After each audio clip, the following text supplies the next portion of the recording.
खूबसूरत चेहरे को और भी खूबसूरत अगर कुछ बनाता है तो वो होती है उसकी मुस्कुराहट। और ये मुस्कुराहट और भी ज़्यादा प्यारी तब लगने लगती है जब आपके दांत खूबसूरत हो। कैसे करें दांतों का केयर और कैसे रखें इसे स्वस्थ, इन तमाम मुद्दों पर हम आज बात करेंगे। हमारे साथ एक डॉक्टर, एक डेंटिस्ट है, सृष्टि प्रिया। सृष्टि प्रिया मैम, सबसे पहले तो आपका बहुत बहुत स्वागत है समाचार प्लस में। Thank you.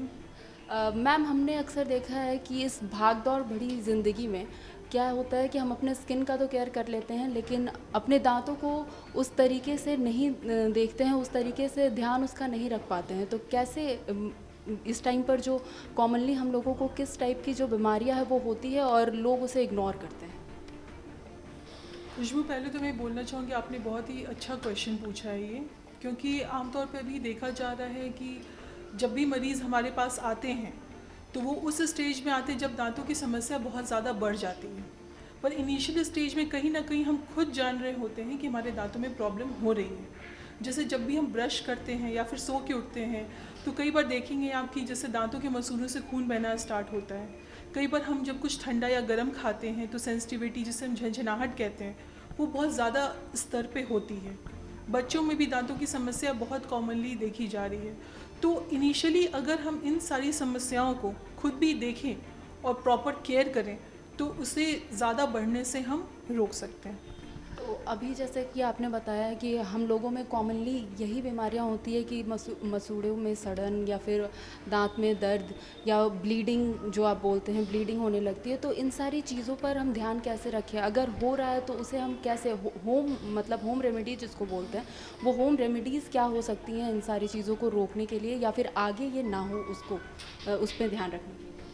इन जनरली जब ये सारी प्रॉब्लम्स होती हैं, जैसे दांतों में जैसे खून बहने की समस्या देखी जाती है, तो वो तब होता है जब प्रॉपर ब्रशिंग या दांतों की सफाई अच्छे ढंग से नहीं की जा रही हो, वो भी बहुत लंबे समय तक। तो हम देखते हैं कि हमारे दांतों में एक परत, एक लेयर जैसा जम जाता है जिसको हम कैलकुलस और प्लाक कहते हैं। और वो लेयर हमारे मसूड़ों को क्या करता है, वो नीचे ठेलते जाता है, जिसकी वजह से मसूड़े जब नीचे आते हैं तो उसमें दांतों पे उनकी पकड़ कमज़ोर हो जाती है और दांतों में ये समस्या बढ़ने लगती है। इसको ट्रीटमेंट करने का एक सही उपचार ये है कि हम प्रॉपर अपने दांतों के जो प्रॉपर पेस्ट है उसको यूज़ करें और सही ढंग से ब्रशिंग टेक्निक फॉलो किया जाए। और इनिशियली जब ये प्रॉब्लम हमें दिख रही है तो हम जल्द से जल्द एक डेंटल सर्जन को कंसल्ट करें ताकि इसका प्रॉपर ट्रीटमेंट हो सके।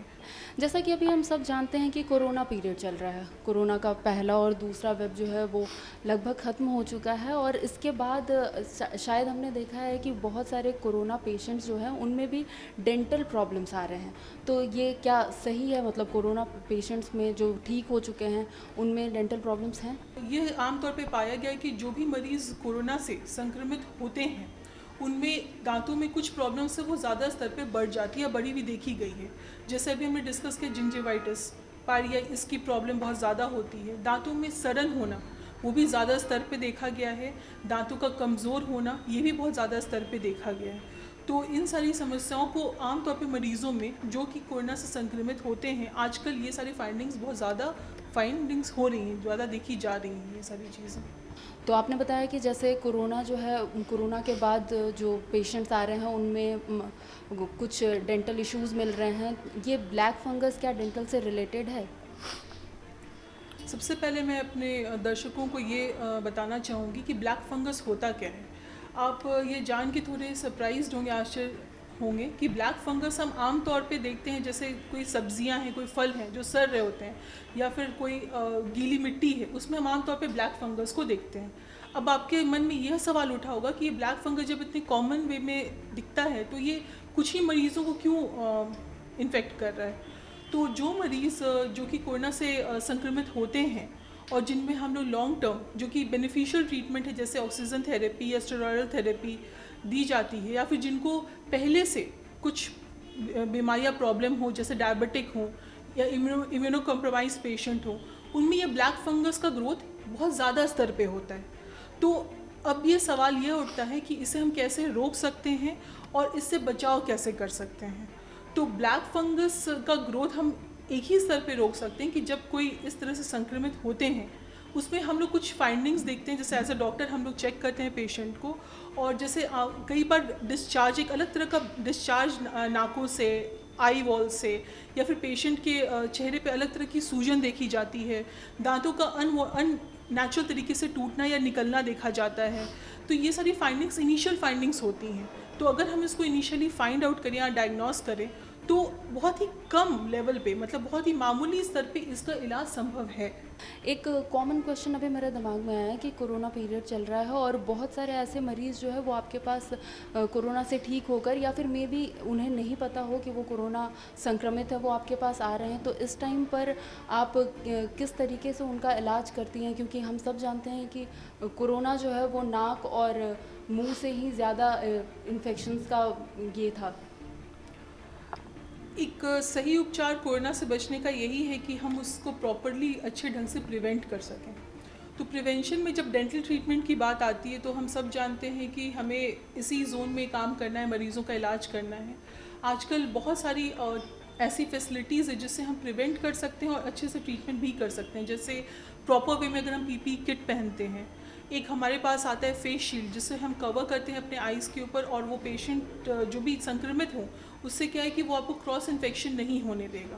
पर सबसे बेसिक पॉइंट जो डेंटिस्ट्री में हाईलाइटेड है वो है एरोजोल कॉन्टामिनेशन। एरोजोल कॉन्टामिनेशन यह होता है जब कोई हम वो एक मशीन है जो हम यूज़ करते हैं जिसको हम एरोटर कहते हैं, उससे वो एरोजोल वेपर्स को इनिशिएट करता है और उससे वो कंटामिनेशन होने की संभावना रहती है। पर नाउअडेज़ अभी जो हमारा क्लिनिक है जिसमें हम लोग यूज़ कर रहे हैं उसके लिए हम लोग एक्स्ट्रा ओरल सक्शन यूज़ करते हैं, जिसमें वो इनिशिएट तो होता है पर उसको हम लोग उस सक्शन में अगर डालते हैं तो वो उसको फैलने से रोकता है। तो इन सारी चीज़ों, इन सारी प्रिकॉशंस के साथ वी आर रेडी कि हम ऐसे मरीज़ों का इलाज कर सकें, और इलाज करने के बाद भी प्रॉपर स्टरलाइजेशन और सारे प्रोटोकॉल को फॉलो किया जाता है, जिसके बाद अगर दूसरे कोई मरीज़ आते हैं नेक्स्ट ट्रीटमेंट के लिए तो उन्हें क्रॉस इन्फेक्शन ना हो। हमारा रूटीन क्या होना चाहिए? दांतों के लिए कौन सी ऐसी चीज़ें हैं, क्योंकि बाल अगर ख़राब हो रहे हैं तो लोग उस पर ध्यान देते हैं कि हाँ ये खाने से ठीक हो जाएगा, स्किन ख़राब हो रहे हैं तो ये पीने से ठीक हो जाएगा। तो वैसे दांतों के लिए भी कुछ होता होगा, तो आप ये सारी जो चीज़ें हैं वो हमारे दर्शकों को बताएं। बेसिकली अगर हम अपने दांतों को और मसूड़ों को स्ट्रॉन्ग और हेल्दी रखना चाहते हैं तो हमारा लाइफस्टाइल और फूड हैबिट बहुत ही सही होना चाहिए। कुछ बैड हैबिट जैसे अगर स्मोकिंग हैबिट्स या फिर टोबैको च्यूइंग या बीटल नट च्यूइंग हैबिट होती है जैसे, तो उससे क्या होता है दांत को वो हार्म करता है, दांतों को हार्म करता है और दांतों में स्टेनिंग कॉज करता है, वीकनिंग कॉज करता है। इन जनरल अगर हम इसे प्रिवेंट करते हैं तो वो हमारे लिए अच्छा होगा। प्लस ब्रशिंग टेक्निक में हमें यूजुअली 2 टाइम हम प्रेफर करते हैं कि 2 बार हम ब्रश करें, 2 बार ब्रश करना चाहिए। प्लस जो हम लोग ब्रश यूज़ करते हैं सबसे ज़्यादा ज़रूरी ये है कि हम कौन से ब्रश का सिलेक्शन कर रहे हैं। कई बार हम गलत ब्रश का अगर सिलेक्शन करते हैं तो उससे यह प्रॉब्लम बढ़ सकती है। तो अगर आप कभी भी डेंटल चेकअप के लिए जाते हैं तो बेटर है आपके डेंटिस्ट आपको बहुत अच्छे तरीके से बता सकते हैं कि आपके दांतों को सूट करता हुआ कौन सा पेस्ट होगा, कौन सा ब्रश होगा और कितनी क्वांटिटी में आपको उस पेस्ट को यूज़ करना है। क्योंकि कई बार मरीज़ ये जानते नहीं हैं कि हमें कितने दिनों तक ये पेस्ट यूज़ करना है और वो लंबे समय तक इसे यूज़ कर रहे होते हैं, जिससे उनके हेल्थ में थोड़ा वो हानिकारक हो सकता है। प्लस फूड हैबिट्स में हम विटामिन ए, डी एंड सी अगर प्रॉपर वे में लेते हैं या बच्चों को देते हैं तो वो गम्स के हेल्थ को और अच्छा बनाता है, गम्स को और हेल्दी बनाता है। और कैल्शियम रिच फूड हम ले सकते हैं जो कि नॉन फैटी हो, तो वो भी हमारे लिए अच्छा रहेगा। तो ये थी हमारे साथ डॉक्टर सृष्टि प्रिया, जिन्होंने बताया कि आप किस तरीके से अपने दांत का केयर कर सकते हैं और किस तरीके से इसे स्वस्थ रख सकते हैं। उम्मीद करती हूँ कि जो भी आज डॉक्टर सृष्टि प्रिया ने हमारे साथ शेयर किया वो आपके काम ज़रूर आएगा।